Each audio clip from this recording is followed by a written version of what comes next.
اذان اللہ کو بہت پسند ہے. جو چیز آپ کو بہت زیادہ پسند ہوتی ہے وہ آپ کے دشمن کو بہت زیادہ ناپسند ہوتی ہے. ایسا ہی ہے نا بھائی؟ آپ جس چیز کو دیکھ کے بہت خوش ہوتے ہیں تو آپ کا دشمن اسے دیکھ کے اتنا ہی غمزدہ ہوگا. اسی وجہ سے حدیث میں آتا ہے، صحیح حدیث، کہ جب آذان ہوتی ہے آپ صلی اللہ علیہ وسلم نے فرمایا شیطان ایسے بھاگتا ہے، وَلَهُ زُرَات. زرات کہتے ہیں عربی میں کسی کی ہوا خارج ہو آواز کے ساتھ تو ذلیل ہو جاتا ہے نا وہ لوگوں کے سامنے. حالانکہ ذلت کی بات نہیں ہے، وہ تو کسی کے ساتھ بھی ہو سکتا ہے، لیکن اس کو شرمندگی سمجھی جاتی ہے. تو حدیث میں آتا ہے شیطان کی ایسی کنڈیشن ہوتی ہے کہ وہ آواز کے ساتھ ہوا خارج کرتے ہوئے بھاگتا ہے، اتنا ذلیل ہو جاتا ہے، اتنا غصہ آتا ہے اس کو. کیونکہ شیطان نہ کوشش کر رہا ہے کہ لوگ خدا کا انکار کریں، ماڈرنزم کے نام پہ مذہب کا انکار کریں. یعنی شیطان کو اتنی توہین اپنی کیوں محسوس ہوتی ہے کہ وہ ہوا خارج کرتے ہوئے بھاگتا ہے ٹھیک ہے نا، آواز کے ساتھ. سائلنٹ میں تو پتہ ہی نہیں چلتا نا کہ یہ مس کال کس کی طرف سے. سائلنٹ کا مسئلہ تو کسی پہ بھی بلی ڈال دو، ٹھیک ہے نا. مسئلہ کس کے ساتھ ہوتا ہے؟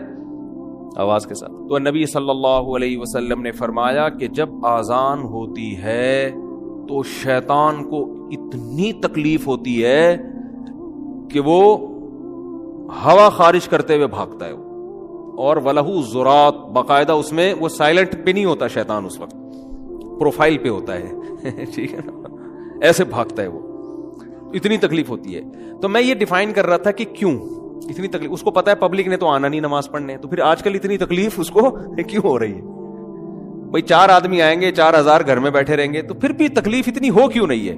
اصل میں ہو اس لیے رہی ہے کہ شیطان نے ہر لحاظ سے اپنا جال پھیلایا، زینت بنایا اس دنیا کو کہ یار یہ دنیا ہی سب کچھ ہے، موت کے بعد زندگی نہیں ہے، جس کے پاس پیسہ ہے، جس کے پاس گاڑی ہے بس وہ کامیاب ہے، صحت اچھی ہونی چاہیے، یہ ہو وہ ہو. اور لبرلزم کو شیطان کیا کر رہا ہے؟ طبیعت سے پھیلا رہا ہے. تو اس کے مطابق تو کوئی اللہ کا نام لینے والا ہونا ہی نہیں چاہیے، 4 دیواری میں بھی نہ لے، لیکن پوری دنیا میں 5 ٹائم شیطان کا منہ چڑھانے کے لیے جو ہے نا فضاؤں میں اتنی زور سے اللہ اکبر کی صدائیں گونجتی ہے. اس پہ بھی اگر شیطان کو تکلیف نہ ہو تو پھر بتاؤ کس بات پہ ہوگی؟ اس لیے حدیث میں آتا ہے تھوڑی تکلیف نہیں ہوتی ہے، ایسے ہوتی ہے کہ ذلیل ہو جاتا ہے، وہ ایسے ہوا خارج کرتے ہوئے بھاگتا ہے، بدبو کے ساتھ، آواز کے ساتھ ایسے بھاگ رہا ہوتا ہے. یہ ایک تشبیہ ہے نا، ہمیں کیا پتا شیطان کو، اب یہ تو ہمیں سمجھانے کے لیے ہے نا.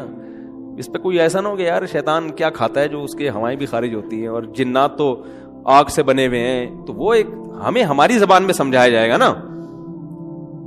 تو ہمیں ہمارے محاوروں میں ہماری زبان میں سمجھایا جائے گا. تو جو ہوتی ہوگی شیطان کی ہمیں کیا پتا، کوئی شیطان سے ملاقات ہوگی تو پوچھ لیں گے بھائی. شیطان کہے گا اذان کروا کے دیکھ لو تو خود ہی پتہ چل جائے گا. تو اتنی تکلیف ہوتی ہے کہ میں اسلام کو ختم کرنے کے لیے کتنا دنیا میں کوشش میں لگا ہوا ہوں، اور مسلمانوں کی خلافتیں ختم کروا دی میں نے، آپس میں لڑوا دیا، دیوبندی بریلوی اہل حدیث اور ان بحثوں میں الجھا دیا، اور پتہ نہیں کیا کیا کروا دیا، لیکن پھر بھی سورج طلوع ہونے سے پہلے اذانوں کی آوازیں پوری دنیا میں، کسی کا باپ بھی ان کو نہیں روک سکا. اور کتنا مشکل کام ہے. اب تو لاؤڈ اسپیکر آ گئے، اب تو بند کمروں میں. جب یہ لاؤڈ اسپیکر نہیں تھا، مؤذن مینار کی چھت پہ کھڑا ہو کر اذان دیتا تھا. کتنی ہوتی ہیں؟ یا تو ہوتا نا 25 لاکھ روپے یا 1.5 لاکھ روپے اس کو مل رہے ہوتے مؤذن کو، تو ہم کہتے چلو یار پیسوں کے لیے اتنی تھوڑی تھوڑی تنخواہوں میں صبح اٹھ کے مینار پہ چڑھتے تھے. وہ میں اکثر ایک واقعہ سناتا ہوں، آج بھی سنا دیتا ہوں. حضرت مفتی تقی عثمانی صاحب دامت برکاتہم سے یہ واقعہ میں نے براہ راست سنا ہے کہ ایک آدمی پچھلی زمانے میں نا صدیوں پہلے کسی نے جھوٹی نبوت کا دعویٰ کیا. تو آپ کو پتا ہے ہر جھوٹے کے ساتھ 8-10 چمچے مل جاتے ہیں، تو اس کے ساتھ ایک چمچہ ہو گیا. تو جھوٹی نبوت کا دعویٰ کیا، اور پھر یہ لوگ سفر کر کے کہیں جا رہے تھے، تو کوئی ایسے سردیوں کا علاقہ تھا, ایسے ٹھنڈے جگہ پہ پہنچے جہاں بہت برفانی ٹھنڈ اور ہوا کے جھونکے. سردیوں میں ہوائیں جن علاقوں میں چلتی ہیں بہت کڑاکے دار سردی ہوتی ہے. تو اس جھوٹی نبوت کے دعوے دار کو نا اذان کی آواز آئی, اور اس اذان میں مؤذن کے الفاظ تھے اشہد ان محمد رسول اللہ, میں گواہی دیتا ہوں کہ محمد اللہ کے رسول ہیں صلی اللہ علیہ وسلم. تو اس نے کہا کہ یار یہ آواز کہاں سے آ رہی ہے, اپنے چیلے سے کہا. اس نے کہا اپنے جو بھی مرشد اس کا, جو بھی پیر قذاب, اس سے کہا وہ دیکھ مینار پہ مؤذن چڑھا ہوا ہے اندھیرے میں, اتنی سخت سرد ہواؤں میں وہاں چڑھا ہوا ہے, اور کیا کہہ رہے اشہد ان محمد رسول اللہ. اس وقت جب سب سو رہے ہیں, اس نے کہا یار ہم نے جو نبوت کا دعویٰ کیا نا واپس لے لیتے ہیں. ٹھیک ہے نا, ہم نے جو دعویٰ کیا نا نبوت کا, بہتر ہے کہ ہم اس سے کیا کر لیں, رجوع کر لیں, کیونکہ یہ پروٹوکول کسی سچے نبی کو تو مل سکتا ہے کہ رات کے آخری حصے میں عرب سے اتنا دور اندھیرے میں اٹھ کے سردیوں میں ایک آدمی کھڑے ہو کر محمد صلی اللہ علیہ وسلم کی نبوت کی شہادت دے رہا ہے. تو یہ عزت اور مقام کسی سچے نبی کو مل سکتا ہے, ہماری دکان چلنے والی نہیں ہے. عقل مند تھا, رجوع کر لیا اس نے. اور یہ رجوع الحمدللہ آج بھی سعودی عرب میں لوگ کر لیتے ہیں. پاکستان میں ایک شخص نے امام مہدی کا دعویٰ کیا, تو یہاں تو آپ کو پتا ہے امام مہدی کا بھی دعویٰ چلتا ہے, نبوت کے بھی چل جاتے ہیں, کچھ بھی چلاؤ کچھ لوگ اکٹھے ہو جائیں گے آپ کے گرد. تو وہ جب سعودی عرب گیا نا, وہ تو حکومت سعودیہ کو پتا چل گیا, حکومت سعودیہ نے گردن اڑانے کا حکم دیا اس کا نا, وہاں تو فوراً پکڑائی میں آؤ. تو ہمارے حضرت یہ واقعہ سنایا کرتے تھے, بہت پرانا واقعہ ہے. تو کسی طرح وہ بھاگ کر آ گیا. تب لوگ اس کے پاس جا رہے ہیں, سنا آپ امام مہدی ہیں, کہہ رہے ہیں میں نے رجوع کر لیا ہے. حالانکہ امام مہدی سے تھوڑی رجوع ہوتا ہے, تو مسئلے سے تو رجوع ہوتا ہے, لیکن وہ کہا الحمدللہ ہم نے کیا کر لیا ہے, رجوع کر لیا. تو ہمارے حضرت اس بارے میں بڑی تعریف کرتے تھے اس معاملے میں کہ وہاں آپ کو وہاں اس طرح کی دکانیں نظر نہیں آئیں گی, جادوگر بھی نہیں نظر آئیں گے آپ کو سعودی عرب میں. خیر, تو اللہ کو یہ آواز بہت زیادہ پسند ہے, اور شیطان کو یہ آواز بہت بری لگتی ہے, بہت بری لگتی ہے.